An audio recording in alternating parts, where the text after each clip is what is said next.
साहिबगंज जिले के वन प्रमंडल कार्यालय परिसर में वन विभाग की ओर से सोमवार की देर शाम को सम्मान सह विदाई समारोह का आयोजन किया गया।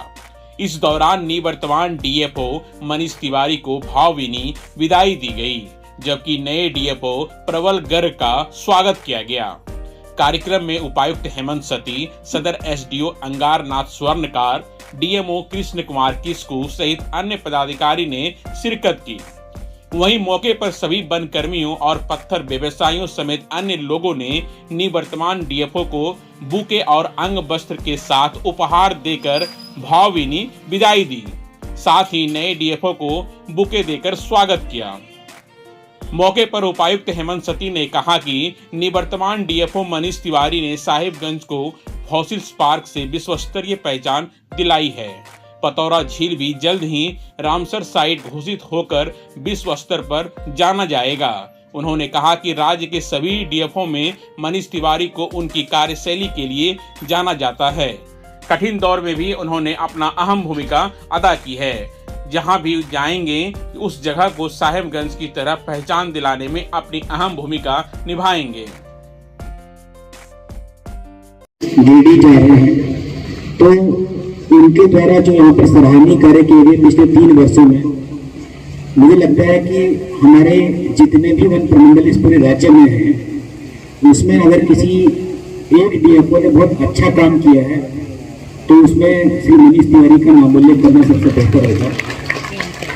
2 बेहतरीन चीजें जो न केवल राज्य स्तर पर बल्कि राष्ट्रीय स्तर पर और अंतर्राष्ट्रीय स्तर पर उन्होंने ख्याति प्राप्त की है और एक ख्याति प्राप्त करने के बिल्कुल मुहाने पर है। फॉसिल पार्क इस पूरे वर्ल्ड में एक अद्वितीय चीज है। सभी लोगों को पता है, उसकी हिस्ट्री में जाने का वक्त भी नहीं है, लेकिन इस फॉसिल पार्क के कारण पूरे देश में और पूरे कंट्री में एक साहिबगंज को नए तरीके से देखा जाने लगा कि हाँ, इसका पूरा एक ऐतिहासिक महत्व है। इसके अलावा उधवा को जो पहचान दिलाई, और सबसे बड़ी बात है कि एक आर्द्र भूमि के बारे में रामसर के द्वारा उनको चिन्हित किया जाता है, उनके डेवलपमेंट के लिए कार्य किया जाता है। तो रामसर साइट्स में उसका नाम आ जाना, इसके लिए भी जितना प्रयास पर्दे के पीछे से उन्होंने किया है, उसको किसी भी तरीके से झुटलाया नहीं जा सकता। तो मैं सबसे पहले इन 2 महत्वपूर्ण चीज़ों के लिए आपको धन्यवाद देता हूँ और पूरे साहिबगंज जिले के वासियों की तरफ से, डिस्ट्रिक्ट एडमिनिस्ट्रेशन की तरफ से आपको बहुत बहुत धन्यवाद देता हूँ। वहीं मौके पर डीएमओ कृष्ण किस्कू और सदर एसडीपीओ अंगारनाथ ने भी निवर्तमान डीएफओ के कार्यों की सराहना की। उधवा में कहीं गंग बरार जमीन निकला था, उसमें पौधा वृक्ष लगाने की बात थी जमीन के लिए। मैंने क्विकली उसको किया, वो हो गया, मेरा वहाँ से स्थानांतरण हो गया। लेकिन एक इंटरेक्शन मेरा सर से और था। मैं जब वीडियो था यहाँ पे, तो मुझे पौधे लगाने का बहुत शौक है। मैं गया नर्सरी में देखने, तो पता चला वहाँ बहुत बड़े बड़े पौधे हैं, इतने लंबे लंबे कटी। तो मैं सर से रिक्वेस्ट किया कि मुझे पौधे चाहिए लगाने के लिए। तो अभी भी मैं थैंकफुल हूँ कि उन्होंने मुझे 1 ट्रैक्टर पौधे दिए। अभिभावक हमारे उपायुक्त साहब का और साथ ही नए वन प्रमंडल पदाधिकारी प्रबल गर्ग सरकार, और मैं इनकी पूरी फैमिली को हार्दिक बधाई देता हूं और मैं शुभकामनाएं देता हूं कि आने वाला समय आपके लिए यश, कीर्ति और आपके सम्मान में नतमस्तक हो।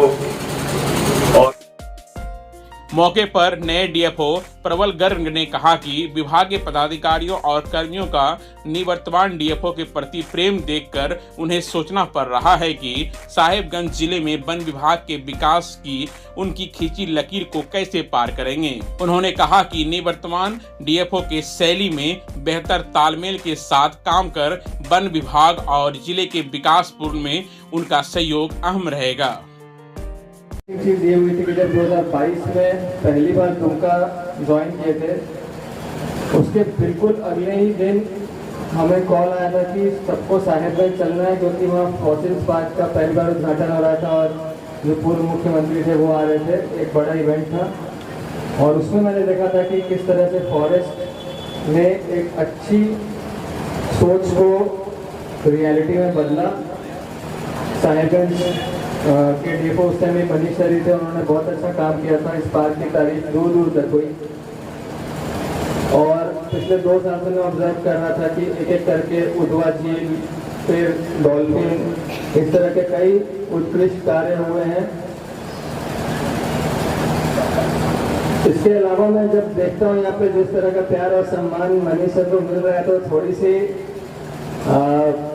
मैं कहूँगा टेंशन का माहौल है मेरे दिमाग में कि सर ने शायद कुछ ज़्यादा ही अच्छा काम कर दिया है। और वहीं अंत में निवर्तमान डीएफओ मनीष तिवारी ने कहा कि जब पहली बार साहिबगंज पदस्थापन हुआ तो यहां सिर्फ पत्थर उद्योग ही था, प्राकृतिक से खिलवाड़ हो रहा था। उन्होंने जिले को अलग रूप देने के लिए इसे टूरिज्म में मैप पर लाने का सोचा। फॉसिल्स पार्क की फाइल 70 साल से धूल फांक रही थी, सबके सहयोग से उसे जमीन पर उतारा। उधवा का पतौरा झील की तस्वीर बदली। पूर्व ईस्टर्न रीजन में उड़ीसा के झिलका झील के बाद कोई रामसर साइट नहीं था। इसके बाद पूरी तत्परता से प्रयास किया, जल्द ही इसका प्रतिफल जिला को देखने को मिला। डीएफओ ने कहा कि साहिबगंज को कभी भूल नहीं सकते। यहीं से दाम्पत्य जीवन की शुरुआत हुई, यहीं संतान सुख की प्राप्ति हुई। साहिबगंज हमेशा दिल के करीब रहेगा। डुबकी लगा के आता हूँ, मैं पता है कि ये सौभाग्य और कहीं नहीं मिलेगा। मैं रहने वाला जहाँ का हूँ सासाराम, वहाँ से लोग बनारस जाते हैं, 100 किलोमीटर दूर है गंगा जी। और जब नहा के आते हैं तो बड़ा गुणगान करते हैं कि गंगा जी का दर्शन हुआ, गंगा जी का सानिध्य मिला। और यहाँ तो गंगा जी जस्ट 100 मीटर दूर थी। देखा ऐसा मौका कहाँ मिलेगा। और सही में गंगा जी बहुत ध्यान रखी, बहुत विकट परिस्थितियाँ थी। इनफैक्ट विकट परिस्थितियों से रहा कि जब विकट परिस्थितियाँ चल रही थी उस समय भी मैं टूरिज्म से हटके ये सोच रहा था कि विकट परिस्थिति आई क्यों और इसे कैसे दूर किया जाए। और सबसे जो तात्कालिक मुझे दिख रहा था कि लोग क्या कर रहे हैं, कोई ऐसा नहीं है कि साहिबगंज विजिट कर रहा था, सैटेलाइट से देख करके और निर्णय ले लेते थे, ये खराब है, वो बढ़िया है, ये अंधाधुंध हो रहा है, ऐसा हो रहा, वैसा हो रहा। मैंने ये डिसीजन लिया कि जब सैटेलाइट से देखना है तो उन जगहों पे प्लांटेशन करना होगा जहाँ सैटेलाइट से दिख रहा है कि बंजर हो चुकी है।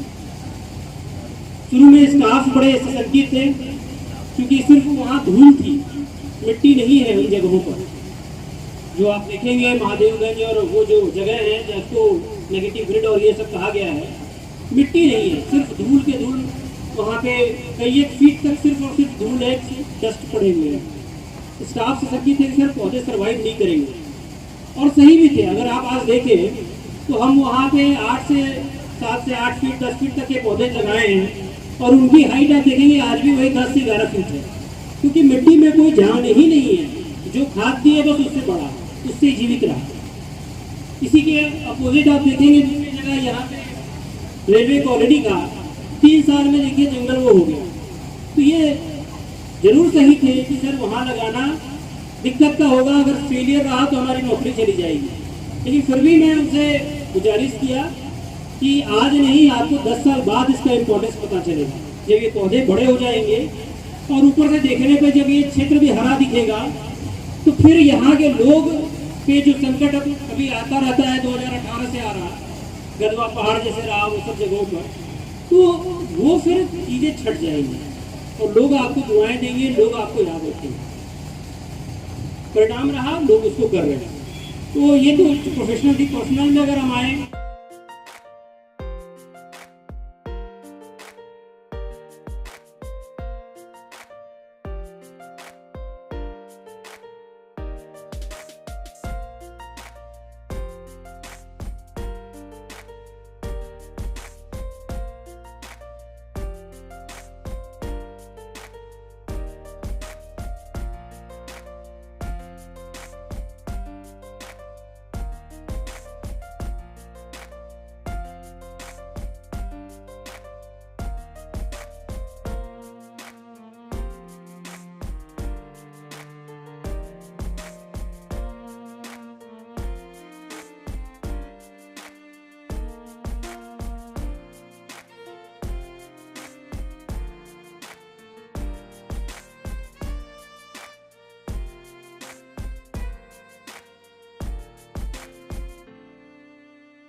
तमाम बड़ी खबरों के लिए देखते रहे अटल भारत।